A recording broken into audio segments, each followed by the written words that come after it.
Boa noite, amigos. Iniciamos mais uma noite de estudos aqui no grupo Saber Amar, dando continuidade ao estudo do livro Voltei. Nós vamos começar agora o capítulo 18. Estamos aqui, Carlos, Jussara Malab e Marco Gandra. Vamos pedir a Jussara que faça a abertura da nossa reunião de hoje com a prece. Boa noite, amigos. Vamos convidar todos para elevar os nossos pensamentos em comum, solicitando ao nosso Mestre Jesus o amparo nas reflexões do livro Voltei, do irmão Jacó, traz as impressões dele do mundo espiritual, onde possa nos ajudar ao equilibrarmos, harmonizar os nossos lares, desempenhar a nossa função de espíritas cristãos.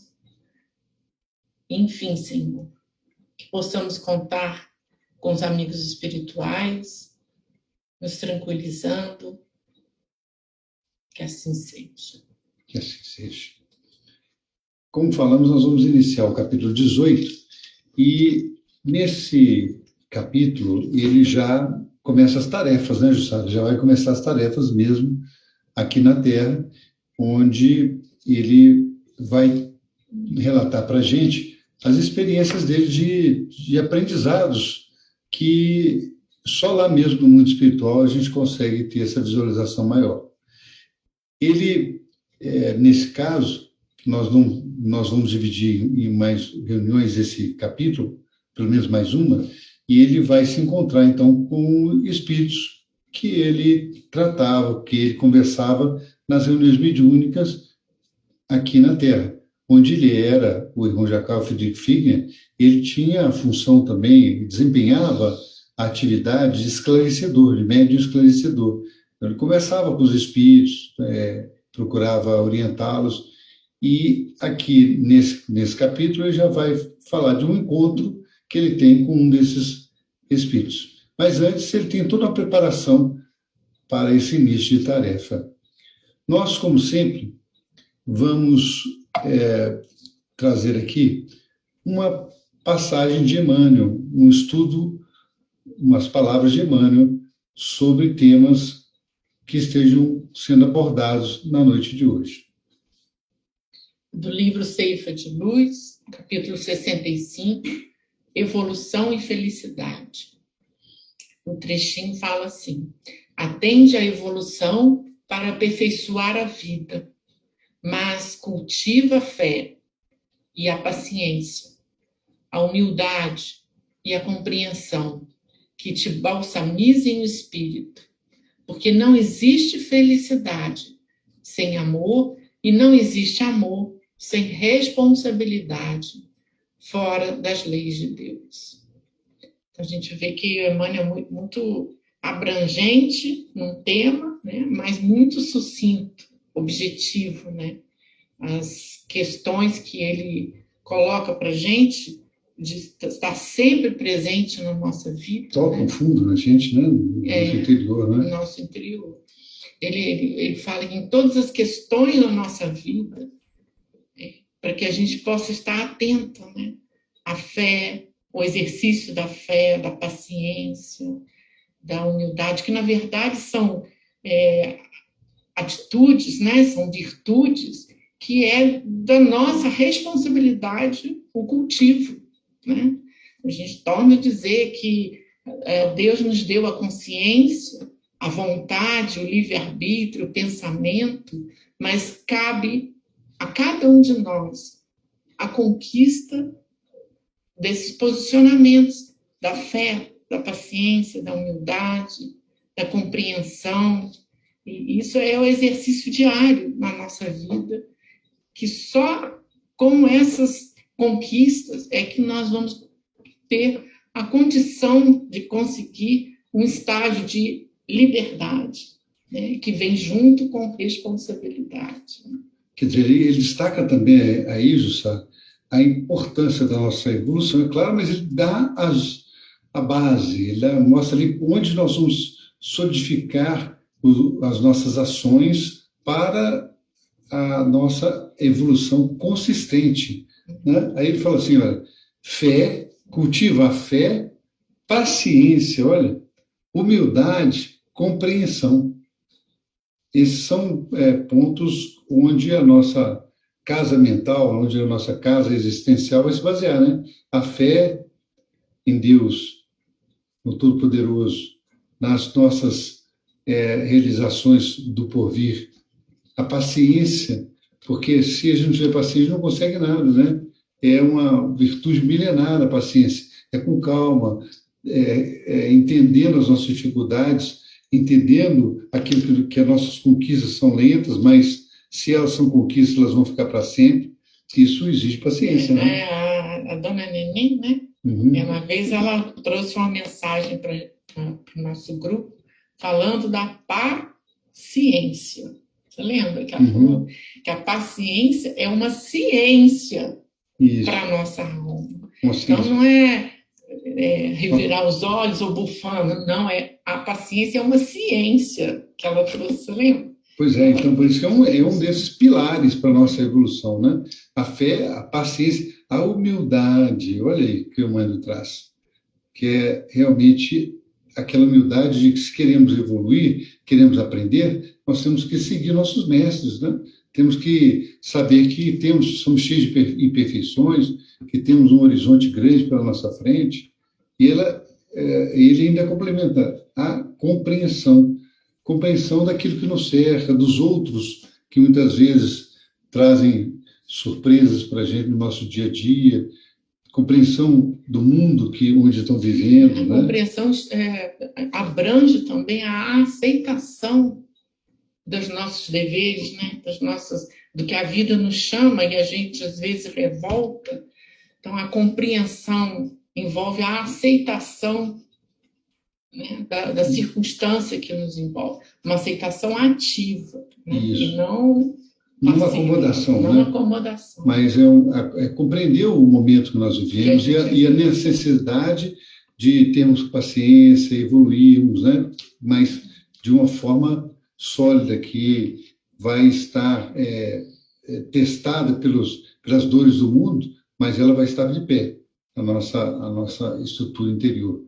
E ele destaca que não existe amor sem responsabilidade fora das leis de Deus. Nós vamos ver isso no texto de hoje, porque o Frederico Figner, em conversa com seus mentores, orientadores, eles mostram que mesmo os espíritos superiores, que têm um imenso amor por nós, o nosso anjo de guarda, os nossos protetores, aqueles que têm interesse no nosso bem, no nosso crescimento, eles não podem vencer o nosso livre-arbítrio e não podem superar a necessidade do nosso crescimento. Então, eles sabem das dificuldades que nós temos que enfrentar e, muitas vezes, até com lágrimas nos olhos, eles veem isso, mas eles sabem que isso é necessário para o nosso progresso. Então, isso nós vamos ver no texto hoje de Frederico Figner, explicando como que os espíritos têm paciência conosco, como que eles entendem a nossa posição e que, muitas das vezes, aquele que nós entendemos ser um perseguidor, ele também está trazendo bem para a gente, está também promovendo uma renovação em nós mesmos. Por isso que nós colocamos o título sobre o perseguidor é um doente, que é o último slide que nós vamos apresentar hoje, uma palavra de Chico Xavier sobre o assunto. Não percam, então. Vamos para como ele começa esse texto, né? Como que ele começa a explicar a questão do ensinamento. Ele fala assim: pessoa alguma escapará aos imperativos do próprio melhoramento. Para todos aqueles que se demoram longe da ação edificante e renovadora, a vida espiritual reabre as portas do esforço pessoal imprescindível. Isso mostra que a nossa evolução não se dá só aqui na Terra, né? Mesmo sendo aqui na Terra pessoas problemáticas, mesmo tendo as nossas dificuldades, ele diz que essa evolução nossa, ela é imperativa do nosso ser. nosso melhoramento, queremos ou não queremos, ele vai existir. E ele vai se movimentar não só no plano físico, como encarnados, mas também no plano de desencarnados, quando nós estamos no plano espiritual. Por isso que ele mostra que a vida espiritual abre para o espírito oportunidade de renovação, de transformação também. E ele vai dar exemplo disso um pouquinho à frente. Está preparando para mostrar o exemplo sobre essa questão. E se nós pensarmos bem, se nós temos aqui uma vida de 90 anos, 80, 90 anos aqui encarnados, entre uma reencarnação e outra, nós podemos ter períodos mais longos, podemos ter centenas de anos, onde a espiritualidade aproveita para nos colocar em posições de aprendizado e de renovação. Por isso é que temos que aproveitar muito esse período que estamos aqui na Terra, porque ele é uma dádiva para nos preparar para outros aprendizados também no mundo espiritual. E ele diz assim, o esforço pessoal é imprescindível, quer dizer, ninguém vai se renovar sem esforço pessoal. Vamos ver o que ele comenta então em seguida. Os espíritos preguiçosos atrasarão sua marcha, detendo-se na revolta, na inércia ou na rebeldia, e serão aproveitados na obra regeneradora ou evolutiva, à maneira dos corrosivos que servem às tarefas de limpeza, utilizados por mãos hábeis. Todavia, os filhos do arrependimento e de boa vontade encontrarão 1000 meios de agir e servir no extenso campo do bem. Quando eu estava lendo, né, no outro slide, me veio à mente que ao longo da nossa vida, né, a nossa própria alma, ela exerce uma pressão contínua sobre as nossas dificuldades, como se fosse assim, vamos, né, dar aquela pressão para que a gente possa se melhorar, né? Daí surge a insatisfação constante que a gente se encontra, né? O que é essa nossa insatisfação mediante o conforto que a gente tem, que né, e tudo, por mais conforto que a pessoa tem, ela está sempre insatisfeita. Volta e meia a gente tem sempre uma tristeza. Então, isso tudo é uma pressão que a nossa alma sente do ego que a gente monta, né, para que, de alguma maneira, a gente evolui. Isso está inscrito na nossa alma, né? A gente tem essa como semente a necessidade de estar em evolução, estar no processo evolutivo. E quando a gente fica pressionado, fica inerte, como ele fala aí, né? Quando a gente não tende a compreender a situação com que a gente vive e se revolta e não aceita, a gente parte para a agressão ao outro ou agressão a si mesmo, aí a gente não consegue avançar, a gente não fica remoendo, fica naquele círculo vicioso.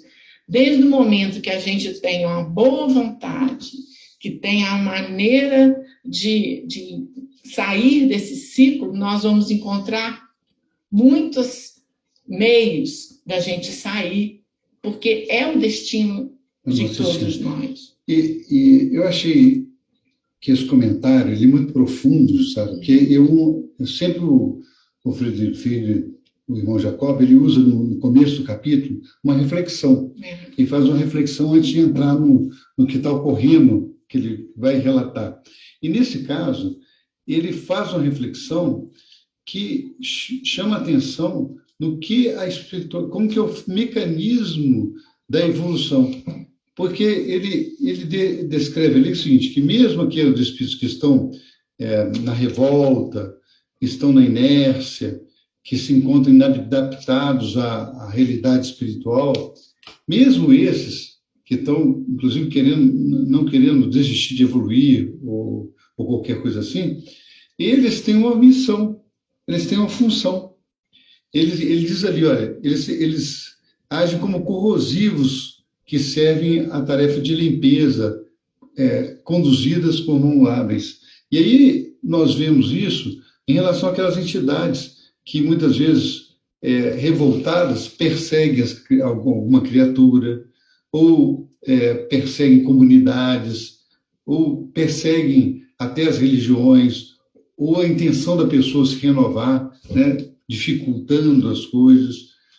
E ele mostra o seguinte, que muitas vezes, como nós também usamos produtos de limpeza que são corrosivos, né, para limpar a pedra, limpar o chão, limpar o ambiente, essas entidades também servem, mesmo com essa revolta, mesmo com toda essa dificuldade, para o quê? Fazer esse trabalho de limpeza espiritual, porque eles vão cobrar de nós, eles vão promover a nossa transformação, eles vão sacudir a gente, né?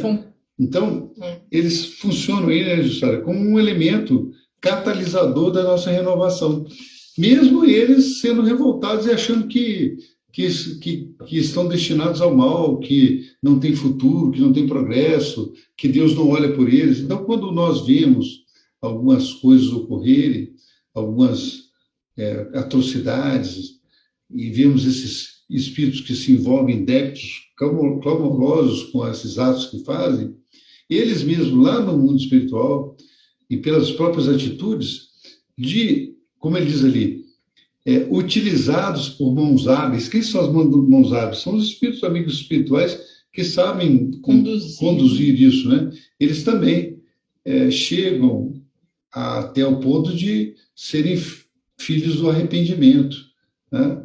Então, eles também vão se renovar, eles vão também progredir aos poucos no campo extenso de trabalho que tem na espiritualidade com as questões espirituais. Isso para nós um consolo grande, porque nós vamos vendo que nada se perde, tudo é utilizado. Nós lembramos de uma pergunta no livro Libertação, que foi feita por André Luiz, quando o instrutor dele o levou até uma cidade estranha, né? Ele foi uma cidade no mundo espiritual, do umbral, ele foi nessa cidade com a missão, acompanhando o mentor espiritual, e nessa cidade ele viu muitas atrocidades, muitas coisas que estão lá relatadas, casos assim tristes de entidades sofrendo, sendo obsidiadas por outras entidades, sendo dominadas por outras entidades, né? E aí ele pergunta ao instrutor, mas como que Deus permite que exista uma cidade dessa? Como que pode ocorrer? Como que ele permite que esses espíritos tão maus tomem conta dos outros, que impõem aos outros a sua vontade? André Luiz faz essa pergunta para o mentor, e o mentor diz assim, que tudo estava na orientação superior, e que pergunta a ele, você acha que que Deus colocaria um anjo para ser carcereiro de um presídio? Ele dá essa colocação. Quer dizer, todos têm a sua função. Quer dizer, ele não poderia colocar uma entidade que não poderia estar na mesma forma de conversar, de entender, né, daqueles que ali estavam chegando. Então, é isso que eu entendo quando o Frederico Figner, o irmão Jacob, coloca lá, que nessa frase que ele diz que eles serão aproveitados, né, todos os espíritos preguiçosos, com revolta, com inércia, com rebeldia, serão aproveitados na obra regeneradora ou evolutiva, à maneira dos corrosivos que servem a tarefas de limpeza, mas, é claro, conduzidos por mãos hábeis. Então, a misericórdia divina está presente sempre. Ninguém sofre mais daquilo que necessita. É claro que nós podemos aumentar o nosso sofrimento pelo nosso livre-arbítrio, para não dificultar as coisas, mas chega a hora do nosso arrependimento, né, Jussara? Você gosta de comentar sobre arrependimento, já falando várias vezes, a diferença de remorso de arrependimento, né? Arrependimento é aquele sentimento genuíno de renovação, não é isso? Isso. Aquele sentimento em que você se vê que você pode melhorar, dar a volta por cima e que você busca sua força de vontade. Agora, o sentir-se culpado é que você fica em círculo, você se fica se martirizando. Né? O remorso, né? O remorso, a culpa. Isso. E isso não nos leva a nada. Pois é, nós vamos entender daqui a pouco um pouco disso que ele comenta aqui. Aí ele vai falar um pouquinho da experiência dele, né? Certo companheiro de aprendizado convidou-me a experimentar praticamente as lições da escola iluminativa em que nos reajustávamos. Iríamos ao Rio de Janeiro, né?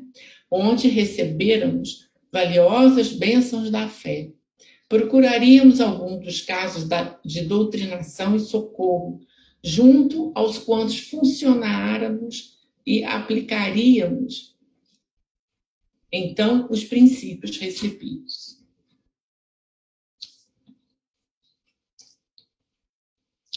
O orientador a quem expusemos o projeto aprovou com evidente satisfação, mas considerou que deveríamos seguir em companhia de alguém mais apto do que nós, de modo a não perdermos a semeadura. Então, ele estava na escola, né? É interessante observar, né, cara, que não o aprendizado no mundo espiritual, ele não é só teórico, ele é teórico, né, reflexivo, mas é prático. Uhum. Né? E aí, um colega dele, né, então vamos fazer um projeto. Eu achei muito interessante, porque isso na escola a gente faz isso, né? Vamos fazer um projeto. E estava na escola no mundo espiritual, pois né? Né? Então, lá também tem um projeto, na prática. Para quem quiser saber, isso está nos vídeos anteriores, nos capítulos anteriores que falam sobre essa escola onde ele estava.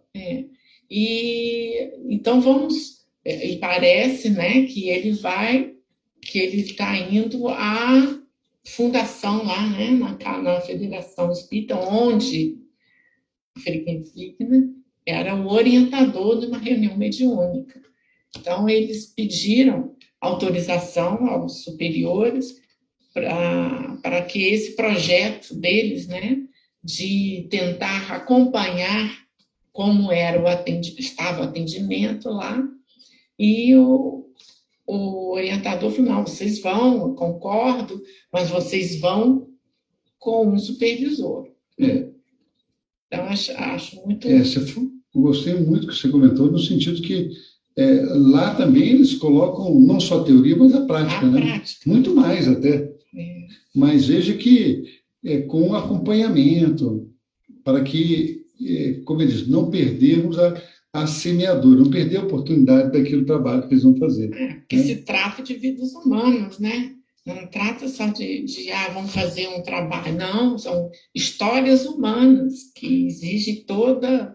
E que mostra também para quem na Casa Espírita também, ou nas atividades que nós vamos nos envolver, tem sempre mais de uma pessoa mais experiente conosco, convidar uma pessoa mais experiente para nos orientar, planejar o trabalho que vai ser realizado, a tarefa a ser realizada, mesmo que seja uma campanha do quilo, que seja um trabalho de mocidade, um trabalho assistencial de distribuição de sopa ou de visita a necessitados.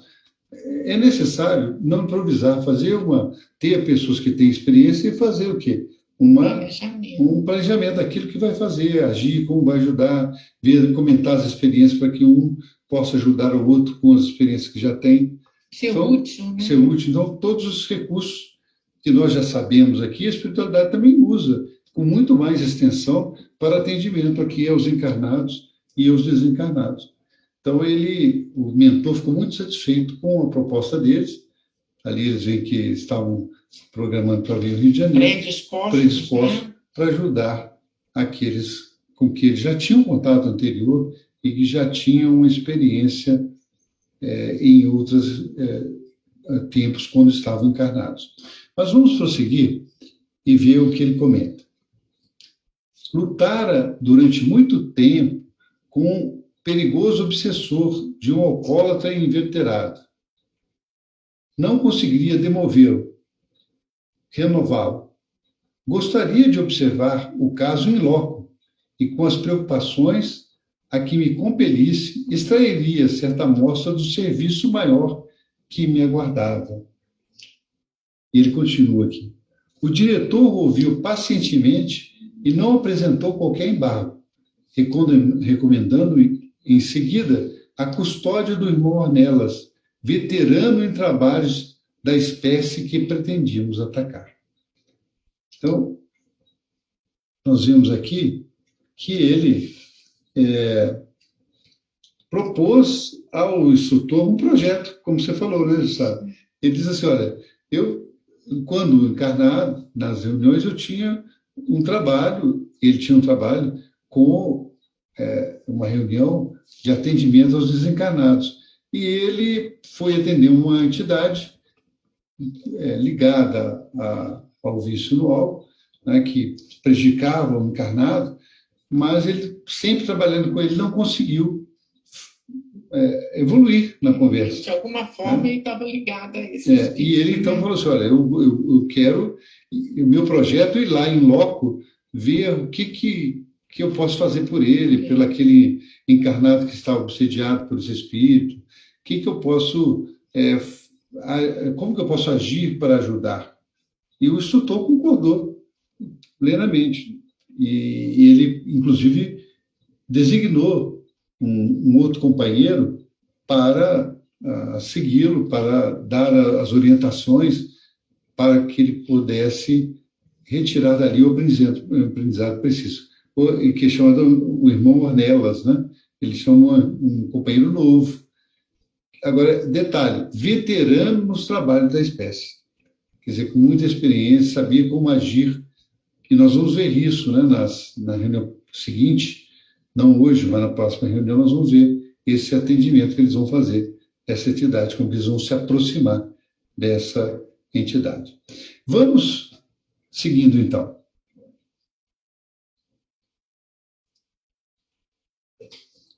Em breve, achávamos-nos na cidade à noitinha.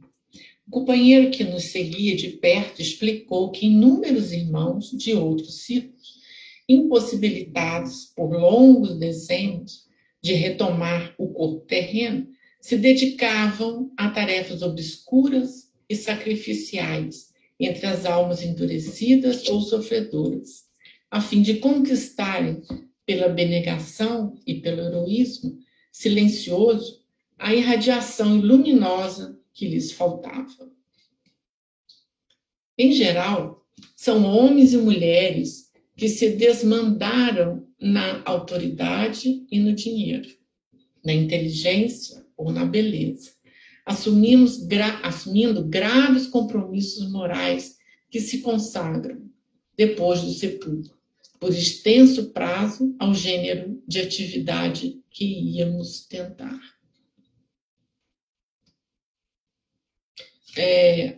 Voltando. Então, ele foi até lá, né? E ele encontrou, né, Carlos?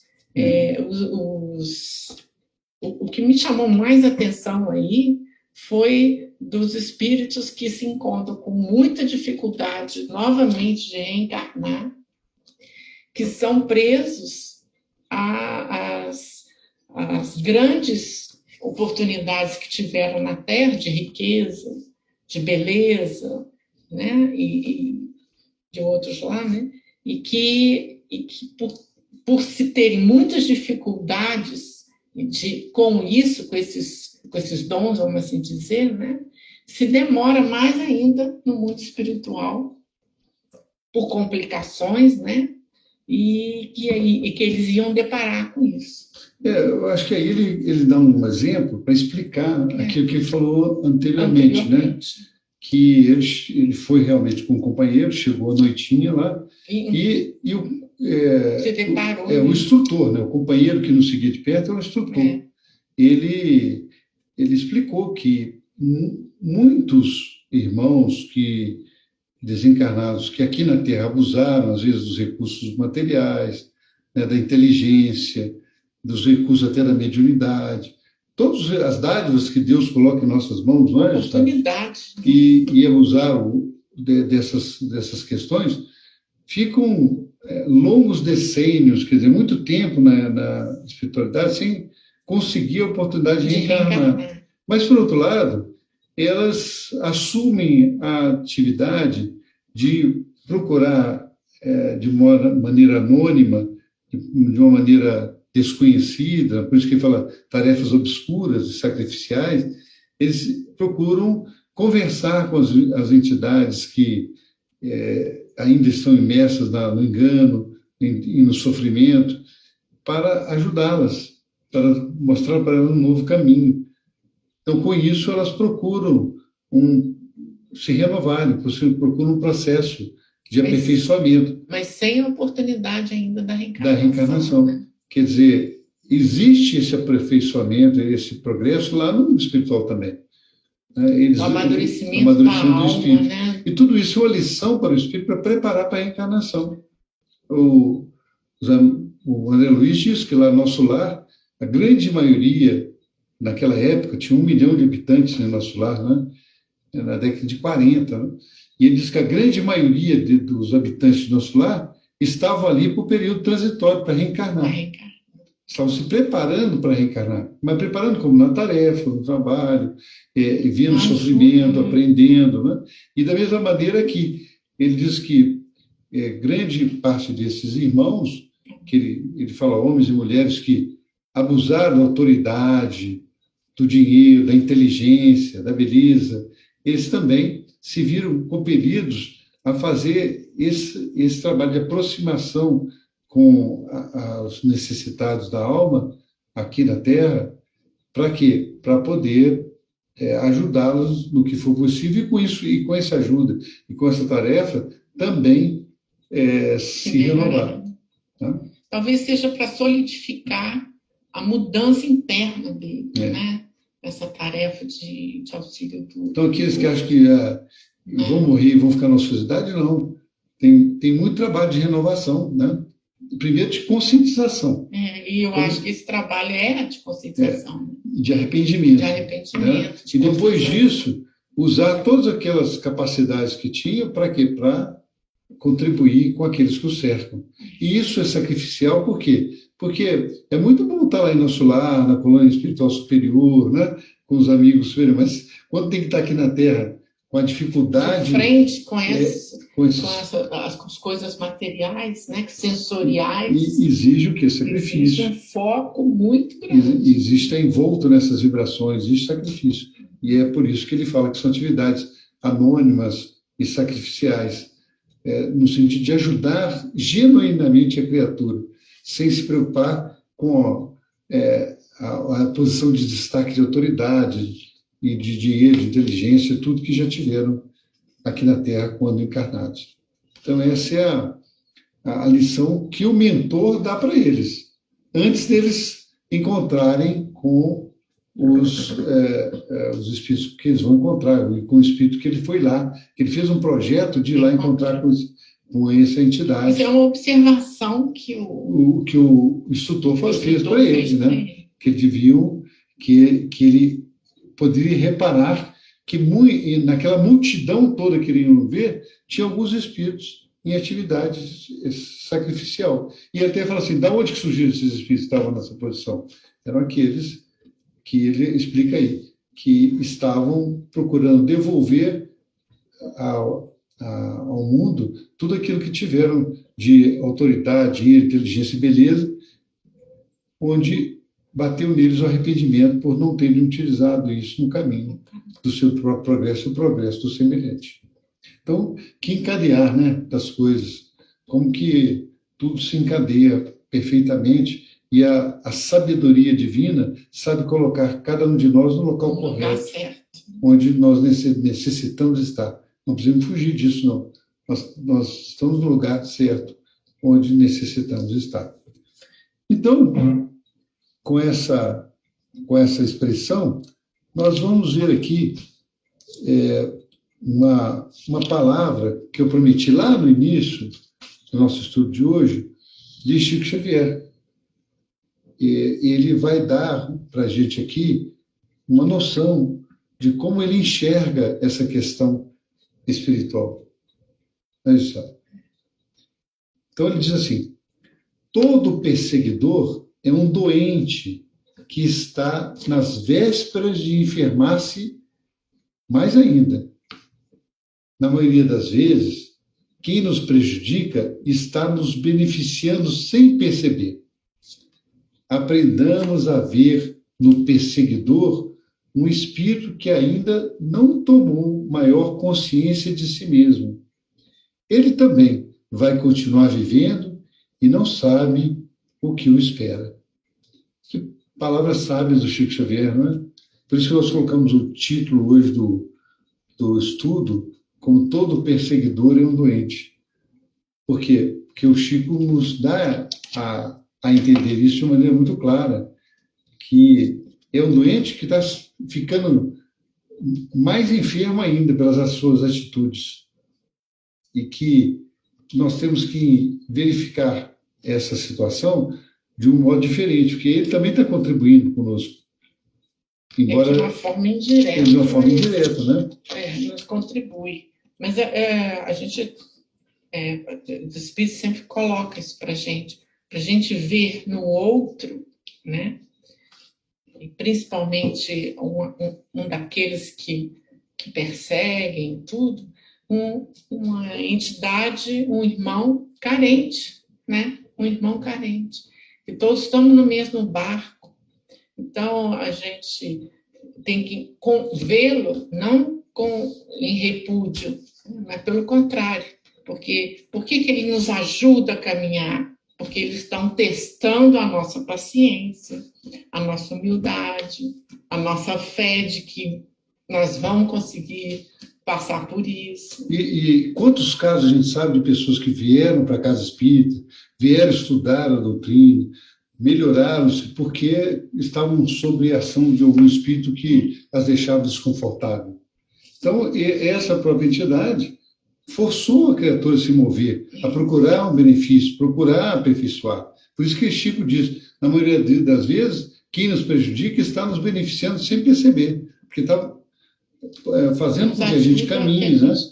E isso é um fato que deve perceber. Né? O Chico contava, né, que a gente sabe que quando ele estava em casa para fazer a psicografia, e ele sentia que os espíritos chegavam para atordoar, para dificultar ele fazer a psicografia. Então, ele começou a botar a música clássica numa altura muito grande. Não é isso? Quem contou isso foi Arnaldo Rocha para a gente. Foi, né? Nesse caso. Né? Conta como... Não, isso mesmo. E ele se afastava. Aí ele se afastava, já que eu não Arnaldo posso. chegou e perguntou, Chico, que música é essa? Por que você escuta tão alto desse jeito, né? E o Chico falou, não, se eles... né, não conseguirem ficar aqui ouvindo essas músicas, eles vão embora. Né? Não tem a mesma como. coisa, os espíritos que às vezes querem nos perturbar, se nós tivermos uma atitude positiva, contínua, perseverante e tudo, em prece, né, em ações de renovação do nosso ser. Ou ele muda com a gente, ou ele vai cansar, né? Vai se afastar. Cansar. É isso. Mas ele vê também os nossos exemplos, né? Ah, você é espírita, mas fala que é espírita, mas não age como espírita, né? Então, peraí. Escuta muito isso, né? É o que é a nossa falha, falar muito umas questões de não agir. Então, é aquilo que torna os nossos calcanhares de barro, né? Porque se a gente não coloca em prática aquilo que já está falando. Mas a misericórdia divina para com a gente é tão grande que a gente vai errando e novas oportunidades vão surgindo, e se a gente conseguir levantar, buscar de novo, nós vamos, aos poucos, solidificando a nossa posição para o aprendizado e gerar frutos para a nossa alma. Então, é o que o Chico diz aqui. Aprendamos a ver o perseguidor como um espírito que ainda não tomou maior consciência de si mesmo. Que é claro que quando ele tomar consciência, ele vai mudar de atitude. Eu vejo que o caminho que ele está seguindo é um caminho doloroso, né? Que vai trazer muita dificuldade para ele mesmo. E ele, então, está comprando problemas para ele. Ele vai perceber que ainda muita coisa o espera para se regenerar e achar o caminho da sua evolução e da sua felicidade. É assim, amigos, que nós chegamos ao final do estudo de hoje. Agradecemos a participação de vocês, pedimos o comentário de vocês também, se quiserem deixar uma palavra no portal, e vamos passar para a nossa prece, a nossa oração de encerramento. Pedimos que todos tenham consigo agora um copo de água, né? E vamos mentalizar nesse momento a nossa momento de oração, no nosso momento de oração, os amigos espirituais, os nossos anjos de guarda, os nossos protetores. Vamos mentalizar, pedindo a eles que nos auxiliem a enfrentar as dificuldades, pedindo proteção para o nosso lar, para os nossos companheiros, para as nossas companheiras, para os nossos familiares, que a saúde, que a harmonia possam chegar até nós nas águas do ambiente e nelas sejam depositados aqueles remédios, aqueles bálsamos que vão nos dar o refrigério ao corpo físico e espiritual. É assim, Senhor, sentindo a Tua presença conosco, que agradecemos e pedimos, esteja conosco hoje, agora e sempre, que assim seja.